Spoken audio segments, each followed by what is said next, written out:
Welcome in to Beyond the Beat with 32 Beat Writers. My name is Zach Hyduk, and today I'm here with Andy Herman, who is a beat writer for the PackerReport.com and owner and host of the Pack-A-Day podcast. He's also an NFL Scout School graduate, and you would have known that if you've joined us in the past, as he's been on a couple times with us here. If you're looking for him on Twitter, you can find him at Andy Herman NFL. You can also see it up there on the screen. How are you doing today, Andy? I am doing fantastic, Zach. Thank you so much for having me on. Always appreciate the time talking Packers with you. Yeah. It's good to have you on. Last time I talked with you, I think we were maybe 6 or 7 weeks into the season, kind of seeing where they were at and how things were going. And now, of course, we're in the off season. This is one of the more interesting teams to me. They did not do a whole lot on the offensive side of the ball in the draft, other than draft a running back in the third. I believe is the only offensive player that they drafted, other than like some linemen, I suppose. So maybe you could tell us a bit about that. But I guess let's start from the beginning. Jordan Love last year, some people I think are very excited about what he showed. Where are you at with him? Because coming into the year from last year, we saw some ups and downs. I guess just in general, what do you expect to see from Jordan Love this year moving forward? Yeah, I think the hope and the expectation is that the standard is now the standard, and the standard that he set for himself in the second half of last season is what we're going to see as the standard moving forward. And hopefully that even continues to grow. And I think he has every opportunity to expound upon that and really be an even better quarterback this upcoming season, based on what he showed in that final stretch of games. And I know a lot of people might say, listen, it's a small sample size. It's just second half of the season. There's a handful of really good games in there. Could that have just been a fluke? And to some extent, it is a small enough sample size that does, give you some pause and say, let's see if he can do it in a full season. We know defensive coordinators are going to attack him in a different way in 2024 than what they did in 2023. He's going to have to learn. He's going to have to improve. There's going to be challenging points in the season. No question about it. But what he showed in the second half of last season was no fluke. I always go to the play against the Dallas Cowboys where he throws the touchdown pass to Dontavian Wicks, where he's first of all recognizing exactly what Dallas is trying to do on the field. He's utilizing a check call that had been put in earlier in the season. It wasn't even in the game plan for that week, but they saw this look earlier in the season. It was like the first quarter of the season, understood a check call from earlier in the year, was able to get all of his first and second year players on that offense into that check call, and then have the ability to get in and out of the play, prior to the play clock winding down, get into his cadence, get Dallas to tip their hands, and then have them, kind of come right up the middle, know he's going to take a hit, and then throw off his back foot and throw an absolute dime to Dontavian Wicks for a touchdown in a playoff game on the road. I mean, there is so much packed into that one play, where that's not a fluke. That's not a mistake. That's time. That's preparation. That's, time spent to make sure that you're ready for those type of situations. And we saw the arm talent. We saw the ad-lib playability. We saw, again, the checks at the line of scrimmage that he's able to do. We saw the full picture from Jordan Love. So unless something crazy happens, I don't see anything falling off from what he was capable of doing. We now know that all of that is at his disposal. And the hope is that now that continues to grow and even get better moving forward. Yeah, I think I'm personally excited. And kind of as you referenced, they had a very young team last year, and to be in charge of that as basically a first-year starter, that's a big responsibility. And to see that maturity was really cool. PFF, for what it's worth, to anybody listening or watching, had him graded 83, which was 12th out of the quarterbacks last year in the whole in the NFL. So my question to you is, now you have Caleb Williams in the division. You got JJ McCarthy in the division, 2 rookies drafted pretty highly this year. And then of course, Jared Goff was just re-signed with the Lions. So in 2025, maybe looking forward a year, and you can maybe ask to bring in an extension. Do you think that, who's going to be the best quarterback in this division, I guess is my question. After their rookie years, maybe looking a year or two ahead, where do you think Jordan Love stacks up against those guys?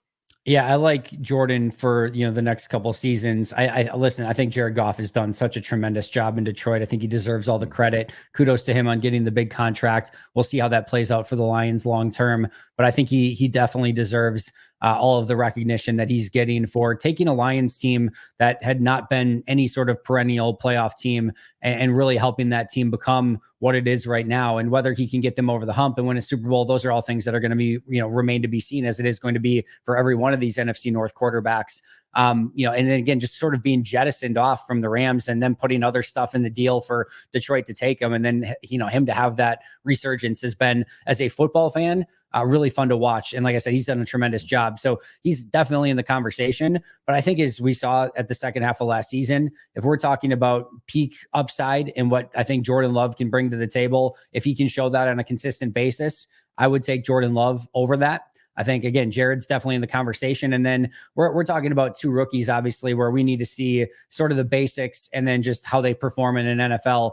I've said it all offseason. Caleb Williams is the favorite quarterback that I've ever studied in the draft. So no Packers bias here. I think he's going to be beyond phenomenal. I think Chicago finally has their franchise quarterback. I think he'll go down as the best quarterback in franchise history. But we've got to take baby steps first and actually see what a season looks like. So maybe 3-4 years down the line, I think Caleb Williams has every right to earn that mantle. But Jared Goff is going to fight that off. Jordan Love, it's still hard to do. Jordan Love is definitely going to stave that off as long as possible. And then you've got an interesting lottery ticket in Minnesota as well. And JJ McCarthy really going to a spot that, of all rookie quarterbacks, I think you get Kevin O'Connell, who's a tremendous quarterback leader. You get Josh McCown there, which as their quarterbacks coach, which is going to be phenomenal for McCarthy. And then I also think you get Jordan Addison, you get Justin Jefferson, you get TJ Hawkinson. As hard as it is for me to say still, they get Aaron Jones as well. Like, they've got a plethora of weapons to help a young quarterback, and a Sam Darnold there to sort of mentor him and take the reins for as long as needed until McCarthy is ready. So the biggest thing here, Zach, is that I believe that this division has the potential to be really, really good for the foreseeable future. And I'm really, really excited to watch these matchups as a fan of the NFL. Yeah. As much as it could, there are hits and misses with rookies, assuming that the rookie quarterbacks do hit. I mean, this could be one of the better divisions at quarterback in the NFL, honestly. And that's a lot. The Packers have kind of been at the top of the quarterback rankings in that division for a while, for the most part. And so it's interesting to have that competition there now. And but all that being said, it's exciting to see what Jordan Love's become. I mean, 2 years ago, people were still making fun of the Packers for taking him in the first round. So it's awesome to see him kind of start to prove those type of narratives wrong. With the wide receivers, and you mentioned Aaron Jones, so we'll get to him in a bit too. But with the wide receivers, I have a simple question for you. Who, if anyone, can be the wide receiver one for this team? Yeah, I think the beauty in this is that a couple things. One, and as awesome as I'm sure this is for a podcast, I don't know as who's ultimately going to be that guy. Number two, I think the really fun thing is that I think all of these top 4, maybe even top 5 guys have the ability / potential to eventually evolve into that guy. We know how talented Christian Watson is. Romeo Doubs has definitely been that. You go back to the playoffs last year, he was phenomenal in the playoffs and sort of took that number 1 mantle when needed. We saw Dontavian Wicks break out in a significant way. He showed that ability last year. Jayden Reed, 2nd round pick. He's not maybe quite your traditional number 1, more of a slot guy, but can do a bit of everything. And I think he could potentially be that as well. And I'm not saying Bo Melton's going to be a number 1 guy per se, but like what he showed in a very small sample size last year as well was super impressive. And I could not be more excited about Bo Melton as well. So they've got a plethora of different options. And as far as like a true number 1, they just need one of those guys to really step up and be a step better than what they've been, to kind of walk into that role and say like, yeah, I can be the number 1 whenever you need it to be. But most importantly is the fact that how this, offense works for Matt LaFleur is that it is a mismatch based system. Matt LaFleur is a genius at finding ways to exploit mismatches and find the one thing on the field that you cannot cover for Green Bay. And now if you look at this offense as a whole, we just talked about 5 wide receivers. Listen, if Green Bay doesn't have a true number 1 and the opposing team's number 1 corner can just shut down Green Bay's number 1, the Green Bay's number 1 can't get off that guy because that corner's so good. All right, but Green Bay's number 2 is probably going to be a lot better than your number 2 corner. Their number 3 is probably going to be a lot better than your number 3 corner.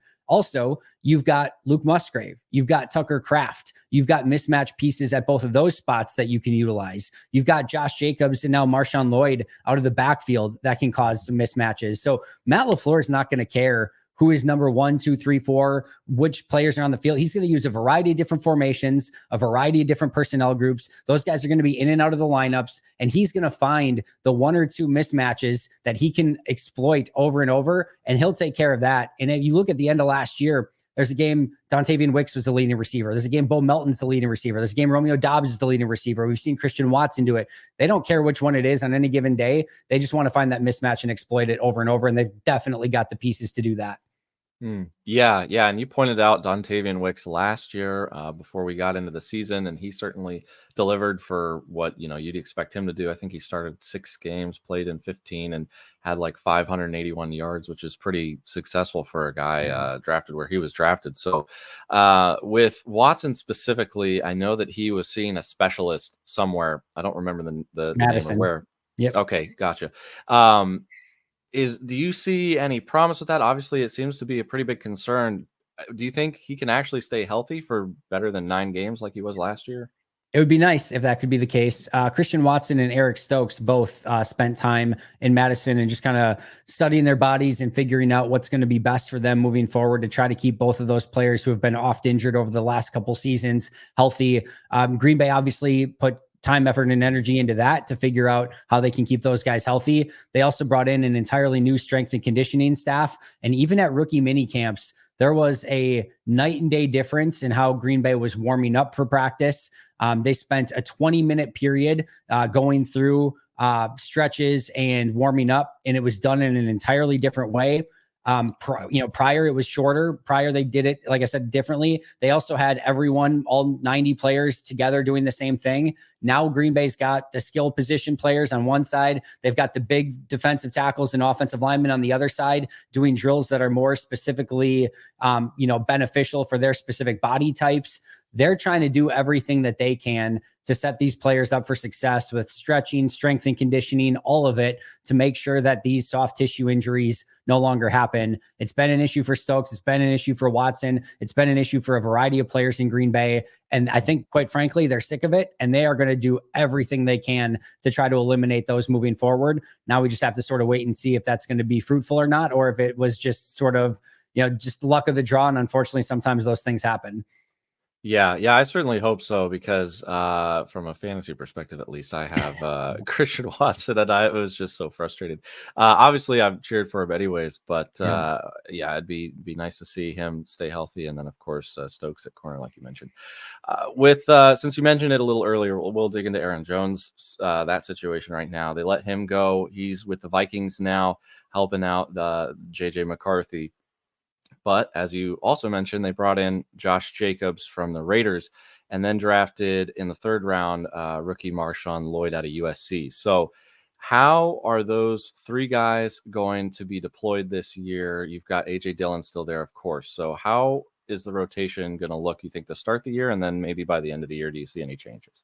Yeah, I still absolutely believe that Josh Jacobs is going to be sort of the guy, as much as there is the guy still in the NFL.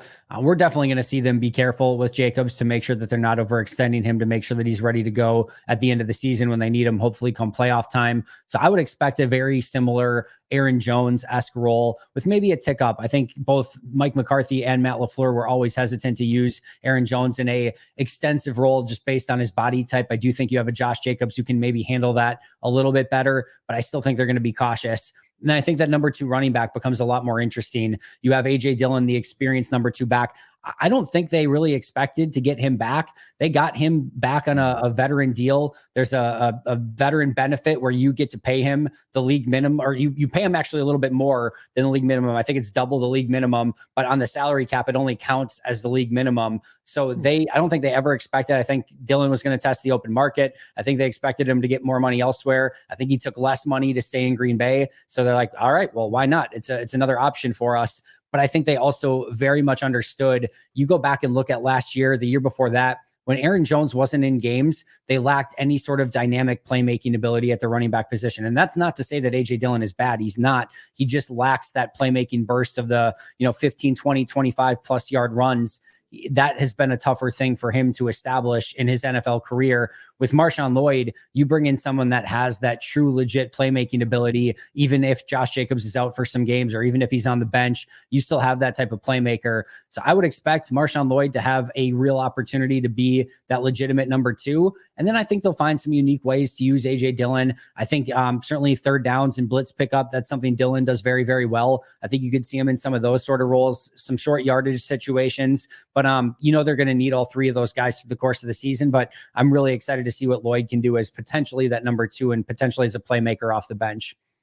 Yeah, I'm interested to hear a little bit more about him. Yesterday, I was listening to your podcast, the Pack-A-Day podcast, and you guys rotate through hosts on there. But it's Ross Oglum, I think, who's the publisher for the website over there. I'm going to play a little bit of audio that I clipped and I put on Twitter yesterday. Got some interesting play over there, and then we'll just get your comments on that if you don't mind. His highs, the things he can do. MarShawn Lloyd can do anything and everything that Jahmyr Gibbs can do for Detroit. And this that gets cut and aggregated, I don't care. The problems with Marshawn Lloyd, or his struggles, are real and are why he was probably a 3rd-round pick. But you iron some of that stuff out. Like I said, I think he's one of 2 guys in this class that I truly believe can be a number 1 running back. All right, so I think some people listened or read the first part and then didn't listen to the second part. So, and I thought it was free game because, he mentioned that if it gets clipped, then it's okay because, so I went ahead and did that. But give us your opinion on what you think the ceiling and the floor for Marshawn Lloyd are. Yeah. So first of all, Ross does an amazing job, and appreciate him doing so many of these draft breakdowns. He's done just a tremendous job with it. Let me start with that second part, sort of the floor and sort of those things that need to get ironed out that Ross was mentioning. He has sort of 2 potentially catastrophic issues where if he doesn't get them cleaned up, he's just not going to get on the field. He fumbled 8 times in college. His fumble rate per carry was once every 40 touches that he had the ball. And, that's, if you're a full-time back, that's you're getting 20 touches a game, basically that's a fumble every 2 games in the NFL. That's just a non-starter. Like you just don't get on the field if you have that sort of fumble rate. So he's clearly got to get that cleaned up. The other thing is pass pro. This goes back to Brett Favre, to Aaron Rodgers, to Jordan Love. Now that's your franchise. Jordan Love is about to get paid more than Jared Goff just got paid. Let's just put it that way. We're talking probably 55 mil plus sort of per season in that contract range. You're not putting a running back out there that can't pick up the blitz and can't protect him, and it's going to subject your franchise quarterback to some massive hits. And Marshawn Lloyd, while he has the build to do it, I think he projects as somebody who could be a really good player in blitz pickup. He hasn't done a great job of it. That's another thing where if you can't do that, it's going to be tough to get on the field with any level of consistency when you do have a Jordan Love at quarterback. So those are the 2 things that need to get ironed out. If he gets those 2 things ironed out and he takes care of the football, and he's able to pick up like a semblance of pass protection where it's at least not catastrophically bad, you have everything that you need to be a big-time running back in this league. He flashed immediately at rookie minicamp. I know obviously pads aren't on, take it with whatever grain of salt you want to take it with, but he's got that compact build. You can see that arm tackles just bounce off of him. He's got that, again, thick, low center of gravity with a thick frame. And again, he's also got the amazing juice and speed. Like there is a gear that he has once he gets through that hole that is just different. And he also has a couple of superpowers at his disposal. I always talk about the PlayStation controller for running back. All right, what does he have? Does he have the circle? Does he have the spin move?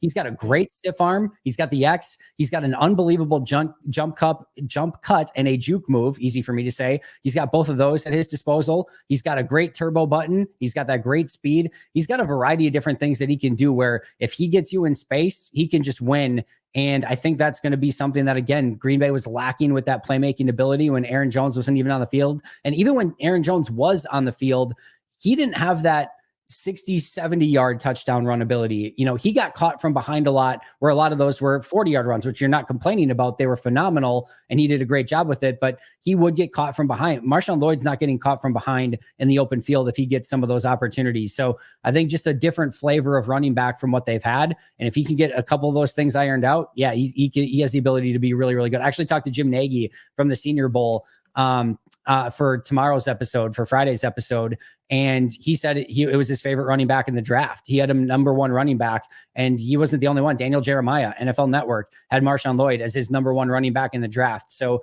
yeah, fumbling, pass pro, get those ironed out, and you've got a very, very talented running back. Yeah, I hope he can, because those are two pretty big issues, as you mentioned. And yeah, while I was down there at the Senior Bowl, he was definitely the guy getting the buzz for sure.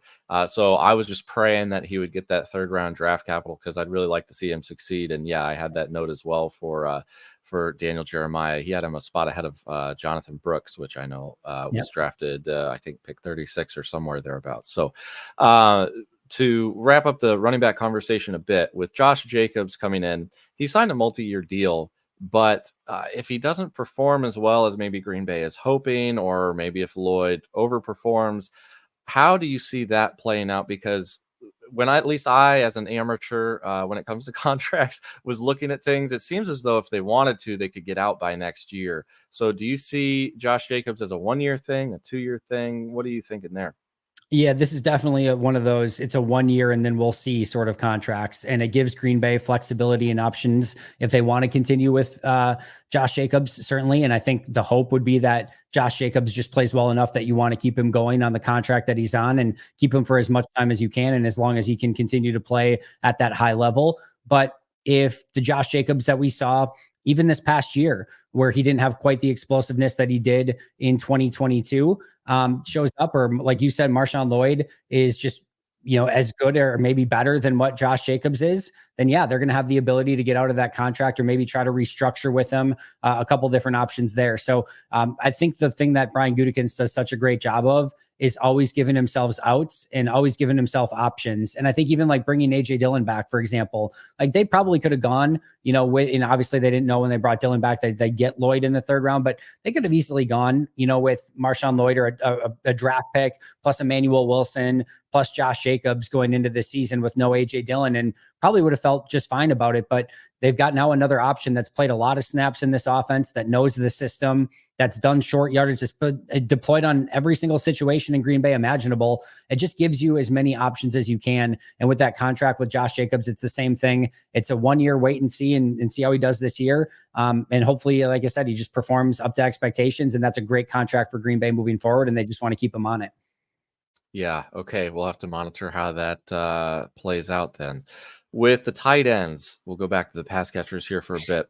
We saw, I think, some good from both of these guys. I know people were, the guys on our staff at least, were excited about both Tucker Kraft and Luke Musgrave headed into the year. We saw some injury from Musgrave, though, and he was out for a little bit of time. How do you see these guys being deployed? Educate me a little bit on what their roles are and what you expect for them. This is one of my most excited things that I am for the Packers this season are these two tight ends, because a couple things happened. One, at the beginning of the season, when Musgrave was being used quite a bit, Tucker Kraft was still kind of coming along and also had some injury issues. And we very rarely got any two tight end sets out of Kraft and Musgrave at the time, at least not when either of them were sort of at the peak of their powers. And then Luke Musgrave goes down and Tucker Kraft takes over, and he takes off and plays phenomenal football in the second half of the season. But Musgrave is out, and then we don't get to see the two tight end sets with Kraft and Musgrave in that situation. And we got a little of it towards the end, but Musgrave was still sort of on a snap count and things like that. So we never really got to see Matt LaFleur have a ton of fun experimenting with the two tight end sets that I know he wants to get to. And you have two really fun matchup pieces in Musgrave and Kraft.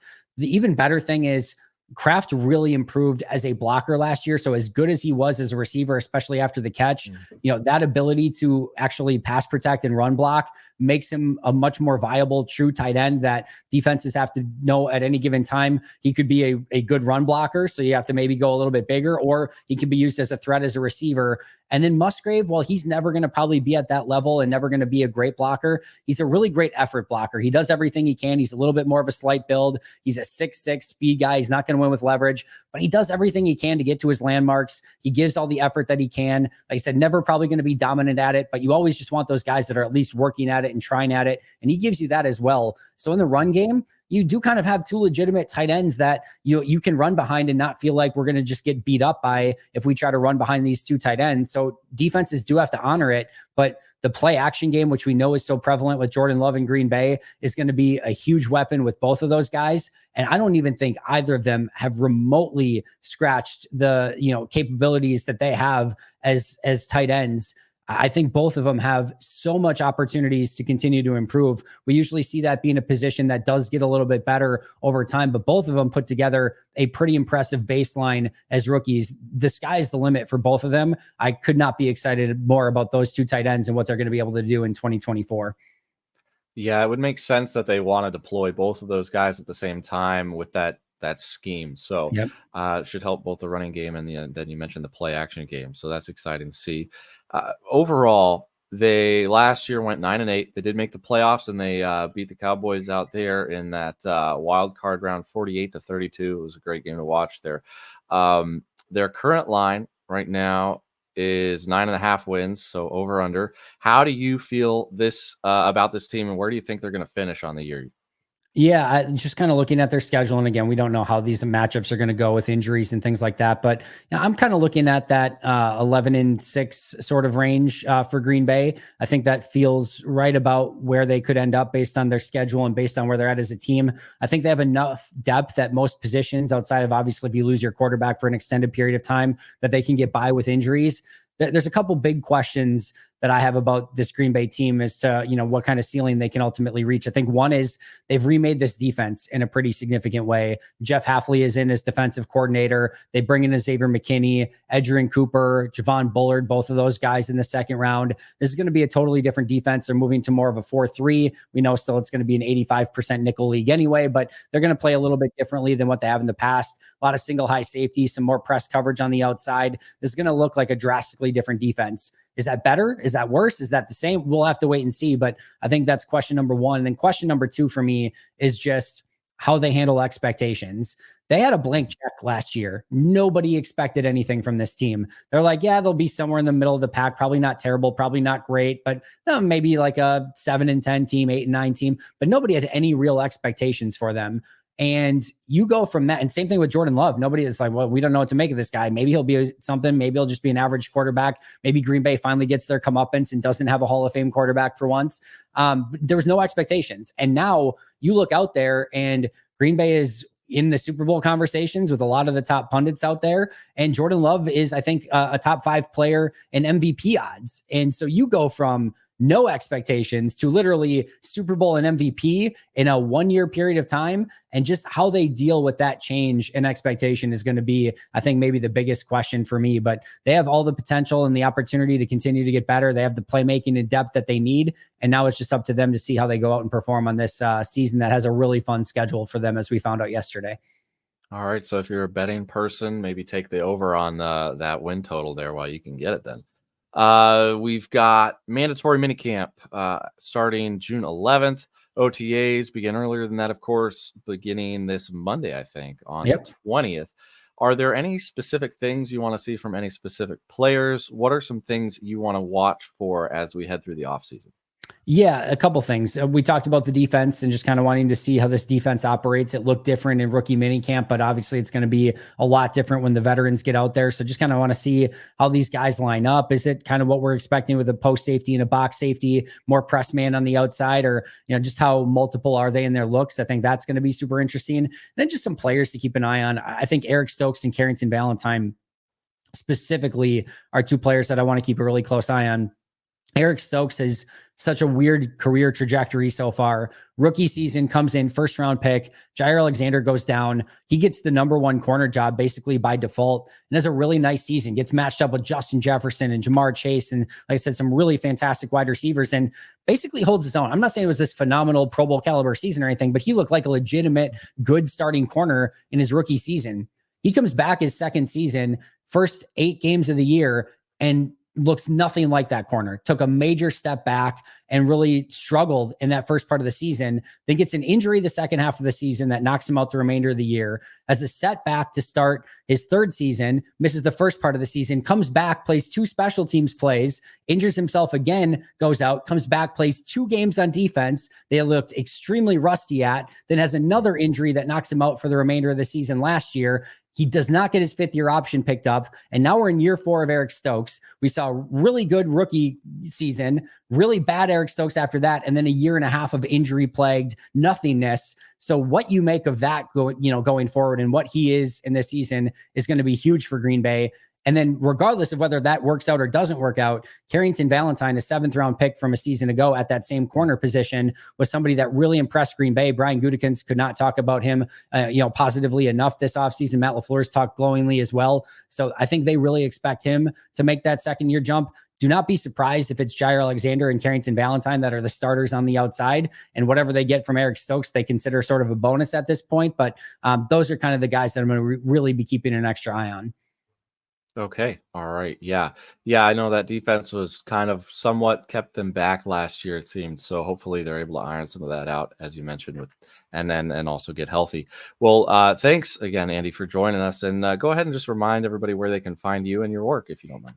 Yeah, you can find me on the Pack-A-Day podcast 365 days a year, both on YouTube and wherever you get your favorite audio podcasts. As you mentioned earlier, we've got a group of about 22 people that bring you a new episode every single day. And then for me personally, I do a new episode on YouTube every single day as well. So you can't get enough Packers content. There's always stuff to talk about. We do it 365. So make sure to go check that out at Pack-A-Day Podcasts. Yeah, you guys are certainly a bunch of sickos over there, and it's a good listen, so definitely check it out. Thanks, everyone else, for joining us. Remember to check Andy out on thepackreport.com and then the Pack-A-Day podcast. Don't forget to check out our website as well at 32beatwriters.com. For Andy Herman, I'm Zach Haiduk, and we will see you later.